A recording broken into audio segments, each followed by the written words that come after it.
नमस्कार दोस्तों, स्वागत है आप सभी का आपके अपने यूट्यूब चैनल संगत एंगल पर। दोस्तों, हम इस वीडियो में आपको बताएंगे रीजनिंग के 5 अति महत्वपूर्ण प्रश्न जो बार बार परीक्षा में पूछे जाते हैं। तो ये सभी प्रश्न आगामी परीक्षाओं के लिए महत्वपूर्ण होंगे।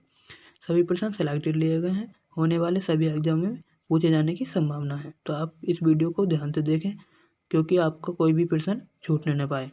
चलते हैं क्वेश्चनों की तरफ। पहला क्वेश्चन दे रखा है आपका, यदि छात्रों की किसी पंक्ति में सुरेश का स्थान बाएं से 15वां तथा दाएं से 11वां है तो पंक्ति में बताइए कि कुल कितने छात्र हैं। तो इस प्रकार के प्रश्नों में हमें क्या देखना होता है, किसी भी व्यक्ति का स्थान दाएं में बाएं से दिया होता है तो पंक्ति में कुल व्यक्ति और छात्रों की संख्या बतानी होती है। तो इस प्रकार के प्रश्नों को करने के लिए क्या करते हैं हम, जब व्यक्ति और छात्रों की दिशा नहीं बताई गई हो, किधर की तरफ मुँह करके बैठे हैं, तो हम उसे हमेशा उत्तर की तरफ मान लेते हैं। जब उत्तर की तरफ करके हम मानेंगे तो हमारा लेफ्ट व राइट किधर की तरफ होंगे, तो हम इसे पंक्ति की सहायता से समझ लेते हैं। देखिए, ये कोई पंक्ति है। जब छात्र हमारे उत्तर की तरफ मुँह करके बैठेंगे तो इस साइड को मुँह करके बैठेंगे, तो हमारा ये हो जाएगा बायां यानी कि लेफ्ट, और ये हो जाएगा हमारा दायां यानी कि राइट। तो दे रखा है हमें सुरेश का स्थान बाएं से, तो बायां हमारा ये है, क्या माह है, 15वां इधर से, और दाएं से 11वां। तो हमें बताना है कि पंक्ति में कुल कितने छात्र हैं। तो सुरेश दोनों तरफ से दे रखा है, तो सुरेश 2 बार काउंट हो रहा है, 15वां व 11वां। तो क्या करना है इस प्रकार के प्रश्नों करने के लिए, जब एक ही व्यक्ति का क्रम 2 बार दिया हो,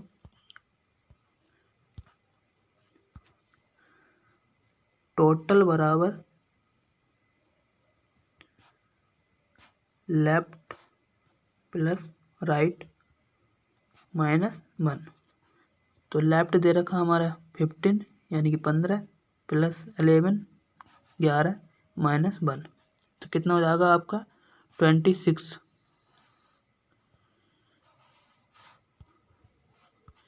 26 में से -1 कम कर देंगे तो ये हो जाएगा हमारा 25।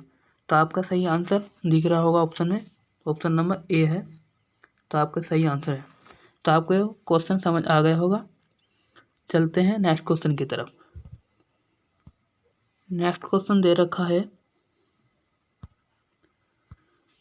दिए हुए विकल्पों में से लुप्त संख्या ज्ञात कीजिए। तो हम दिखा देते हैं आपको। यह है आपका, जैसे कि यह है हमारा 7 7, यह है हमारा 15 31 63 127। तो क्वेश्चन मार्क की जगह पर क्या आएगा, जैसे कि हमारे ये ऐसे जैसे ये आए हैं ऐसे ही क्वेश्चन मार्क की जगह पर स्थान पर क्या आएगा, ऑप्शन में दे रखे हैं, आपको बताना है। तो इस प्रकार के क्वेश्चनों में हमेशा हमें देखना होता है कि मल्टीप्लाई करके आ रहा है या क्यूब करके आ रहा है या कोई ऐड करके आ रहा है।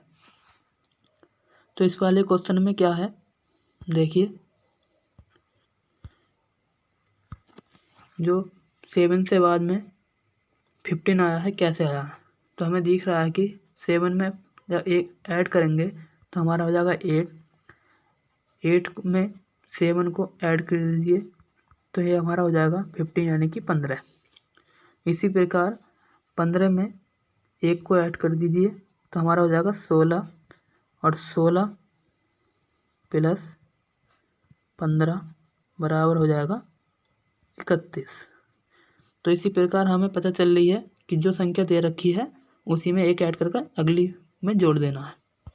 तो इसी प्रकार यहाँ पर हमें 127 में 1 को ऐड कर लेना है, ये हो जाएगा हमारा 128, और 128 में 127 को ऐड करेंगे जब, तो हमारा ये हो जाएगा 255।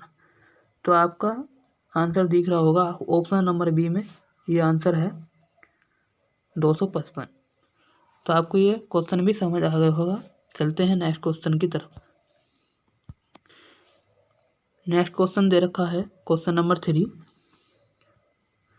उस विकल्प का चयन करें जो तीसरे शब्द से उसी प्रकार से संबंधित हो जो दूसरा शब्द पहले से संबंधित है। तो इस प्रकार के क्वेश्चनों में हमें देखना होता है कि जो शब्द दूसरा वाला है वो पहले वाले से किस प्रकार संबंधित है, उसी प्रकार तीसरे वाले से चौथा किस प्रकार होगा, तो वो हमें ऑप्शन में दिया गया होता है। तो दे रखा है हमें बहना, यानी कि ये है बहना किस प्रकार है, नदी से, यानी कि जल जो हमारा कहाँ बहता है, नदी में। रुका हुआ कहाँ पर है ये बताना। तो आपका ऑप्शन नंबर ए दे रखा है पूल यानी कि तालाब, ऑप्शन नंबर बी रेन वर्षा, स्ट्रीम यानी कि धारा, और 4 दे रखा कैनेल नहर। तो जब नदी में जल बहता है तो रुका हुआ कहाँ पर होगा, तो आपका सही आंसर दे रखा है ऑप्शन नंबर ए में तालाब। तो आपको ये क्वेश्चन समझ आ गया होगा। चलते हैं नेक्स्ट क्वेश्चन की तरफ। क्वेश्चन नंबर 4 दे रखा है नीचे दिए गए प्रश्न में प्रश्न चिन्ह के स्थान पर कौन सी संख्या आएगी। तो इसी प्रकार के क्वेश्चनों में हमें क्या देखना होता है कि जो ये संख्या दे रखी है हमारी 352, 296 और 628, जैसे 358 से ये 30 आया है, इसी प्रकार 296 से 108 आया है, और 628 से क्वेश्चन मार्क के स्थान पर क्या संख्या आएगी ये हमें बताना होता है। इस प्रकार क्वेश्चनों में बताना होता है। तो देखिए, तो इस प्रकार के क्वेश्चनों में या तो ऐड कर आ रहा होगा या मल्टीप्लाई या सब्ट्रैक्शन, कुछ ना कुछ इसी प्रकार से चलता है। तो इस क्वेश्चन में देख लेते हैं हमारा क्या हो रहा है। ये दे रखा हमारा 3 और ये दे रखा है 5 और ये दे रखा है 2। तो हमें इन्हें मल्टीप्लाई करके देख लेते हैं। तो 3 गुणा 5 गुणा 2 की मल्टीप्लाई करेंगे तो हमारा ये हो जाएगा 3 पंजे 15 दूनी 30।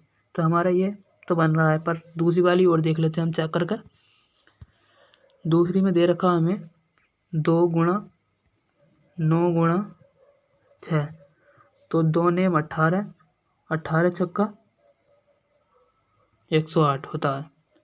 तो आपका ये भी सही है। तो इसी प्रकार हम तीसरे में कर लेते हैं 6 गुणा 2 गुणा 8, तो क्या हुआ 6 दूनी 12 और 12 थे 96।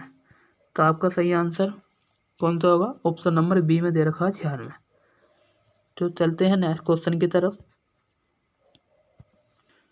नेक्स्ट क्वेश्चन और लास्ट क्वेश्चन दे रखा आपको नीचे दी गई आकृति में प्रश्न चिन्ह के स्थान पर कौन सी संख्या आएगी। तो हमें इस प्रकार के प्रश्नों में भी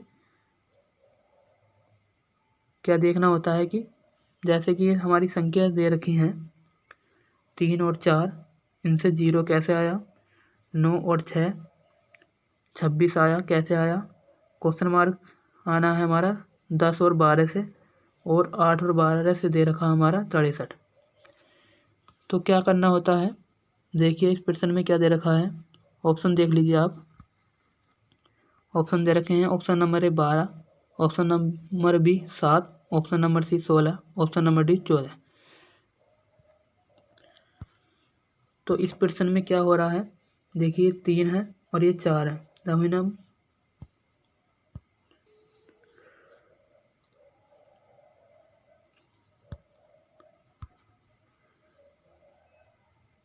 4 माइनस 3 करेंगे तो क्या होगा, 1 का या स्क्वायर करके या तो घट रहा होगा या जुड़ रहा होगा। तो हम पहले स्क्वायर करके देख लेते हैं।